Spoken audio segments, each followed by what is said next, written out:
Hi, magandang oras sa inyong lahat mga maaangas kong kababayan. Mapagpalang oras ng tanghali, gabi, araw, hating gabi, break time sa inyong lahat. Ito po ang inyong maangas na kababayan nagsasabing, mabuhay! Well, taos-puso po akong nagpapasalamat sa lahat ng aking mga bagong subscribers. Una sa lahat, hindi po ako vlogger. Ako lang po ay gustong mag-react sa mga nakikita nating mga bali-balita sa ating mundong ibabaw. Well, meron na naman tayong nakita.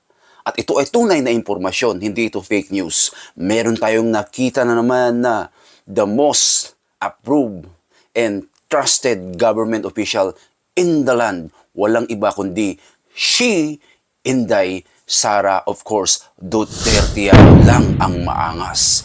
Well, Duterte and the VP Sara tops all kind of service in different agency. Kaya ito po yung pag-uusapan natin. Ito po yung tututukan natin at titignan natin para naman palakpak naman sa ating tenga, sa ating mata at sa ating kaibuturan ng ating puso.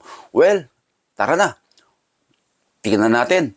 Ano ba itong tunay na impormasyon na si VP Inday Sara ang the most improved and trusted government official in the land? Let's go! Patuloy ang pamamayagpag ni Vice President Sara Duterte bilang opisyal ng pamahalaan na may pinakamataas na trust at approval ratings. Sa pinakahuling Pulse Asia Survey, nakapagtala si VP Sara ng 74% approval ratings. Mas mataas ito kumpara sa 68% na nakuha ni Pangulong Bongbong Marcos. Nakuha ng pangalawang Pangulo ang pinakamataas na approval ratings sa Mindanao na may 93%. Sinundan ito ng Visayas na may 73%, Balance Luzon na may 69% at National Capital Region na may 61%, habang si Senate President Juan Miguel Zubiri ay nakakuha ng 49% approval ratings at 39% naman si Speaker Martin Romualdez. Pagdating naman sa trust ratings, nakakuha si VP Sara Duterte ng 78%. Mas mataas pa rin ito sa nakuha ni PBBM na 73%. Pinakamataas na trust ratings ang nakuha ni VP Sara sa Mindanao na sinundan ng Visayas, NCR at Balance Luzon, habang nananatiling mababa ang trust ratings ni Zubiri at Romualdez sa 51 at 40%. Isinagawa ang survey mula December 3 hanggang December 7, 2023 na may 1,200 adult respondents. Ayun. Ma'am Lorraine, would you like? Ayun o mga kababayang maangas. Mantakin nyo yan for consecutive na survey. 73, 74, 75, 78 pataas si VP Inday Sara. Ibig sabihin, no, approve in trust rating ni Inday Sara. Hinding-hindi nagmamaliw sa mga katulad nating mga Pilipino. Well, ano ba ibig sabihin ng ng approve rating sa trust rating? Lagi nating nababasa. Sa mga hindi nakakaalam, ibig sabihin ng approve, ibig sabihin katanggap-tanggap si Inday Sara sa mga Pilipino. Ano yung trust? Mapagkakatiwalaan si Inday Sara sa mga mamamayang Pilipino. Di ba? So, anong ibig sabihin yan? Iiyak na naman yung tatlong itlog sa kamera. Tandaan nyo, yung survey na to nangyari September to December. Anong pinaggagawa nila nung buwan na yun kay VP Sara, di ba? Kung ano-anong kung ano-ano yung demolition job na gusto nilang gawin kay Inday VP Sara, di ba? Pero at the end of the day, sinong nagwagi? So, kulilat na naman sila. Ik-ik na naman sila. So, ano naman mangyayari? Baka sa darating na survey na naman magiging 80 pataas. Naku po. Kaya, mga kababayan, patuloy natin suportahan si VP Inday Sara. Who knows? Anong mangyayari sa darating na 2024? Tingnan natin at tungkulin natin naman mga Pilipino na sumubaybay, bantayan kung anong nangyayari sa ating bansa. Pakinggan natin yung mga reaction ng laban kasama ang bayan ni Kay Eric at Dr. Lorraine Badoy. Let's go! I think more than anything, I think this shows the maturity of the Filipino people. And it is a very clear reflection of how far we've gone. Kasi nga, dati, naalala ko, kasi dinosaur na ako, so naalala ko, ngud-ngudan mo lang pera, taong bayan, papayag yan. Kaya nga tayo dumating sa punto na ganito, no? Matagal na ang sadlak sa kahirapan ang Pilipinas, pero dahil nga masyadong masakit na, namulat tayo, 'di ba? Namumulat tayo, tapos nare-recognize na natin ngayon, natutunan na natin ngayon na ang mahalaga lang sa isang public servant ay yung nagsisilbi siya. So we are maturing as a people kasi we are a very young democracy, 'di ba? And we have to be very patient with each other. And what I'm seeing right now, no, despite grabe partida, sobrang partida dito kay Vice President, no. Yung hindi naman lingid sa kaalaman natin, napaka-obvious, 'di ba, nung takedown sa kanya, no, yung Demolition job. Yung demolition job, correct, Eric? Thank you. No, so the demolition job is so obvious, from the impeachment to the confidential funds, na nadawit pa yung sa ICC. Tuloy-tuloy, no?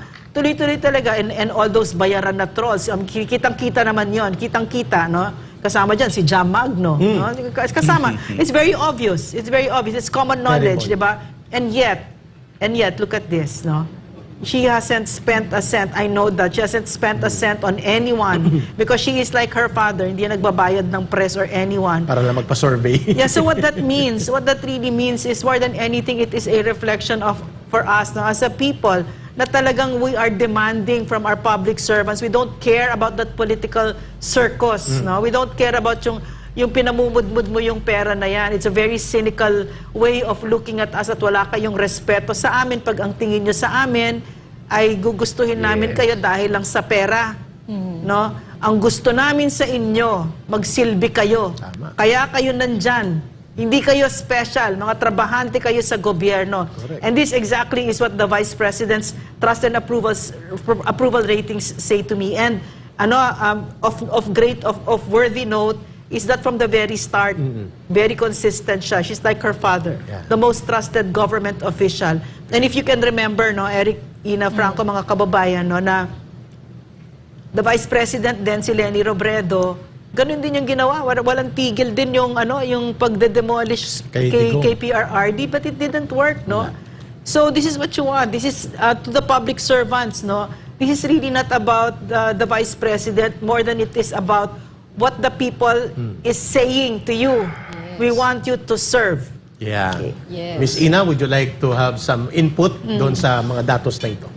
Turan ko yung nabanggit ni Ma'am Lorraine kasi itong survey na to, no, based on noong September to December, ito yung kasagsagan Ayan, na isang narinig September to natin December ang pala yan, no? Yes. Ma'am, first Yan yung tuloy-tuloy. September to December. Yeah, I think correct. August ata na sa NCIF na issue, yung sa confidential fund. And yun, sunod-sunod, pati yung kanyang naging record sa Davao, di ba? Talagang Ang isang lingkod bayan ay hindi kailangang mamili ng boto, mag-bribe, gumawa ng gimmick, mag-circus, o manakot ng tao.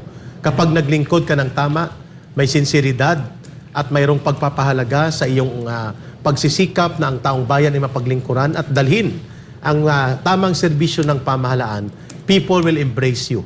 Yun pong sagot ko, Brother Franco, sapagkat kitang-kita ng mamamayan kung gaano ka-epektibo at gaano ka-organisado ang style of work and methods of leadership ni Inday Sara Duterte sa kanyang pamumuno bilang pangalawang pinakamataas na opisyal ng ating bansa.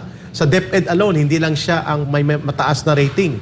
3 survey na, 3 magkakaiba pang mga survey firm ang nagsasabi na ang DepEd ay isa sa pinakamai-epektibo at pinakamaayos na performance output among the government agencies led by the cabinet secretaries. Klarong-klaro yun.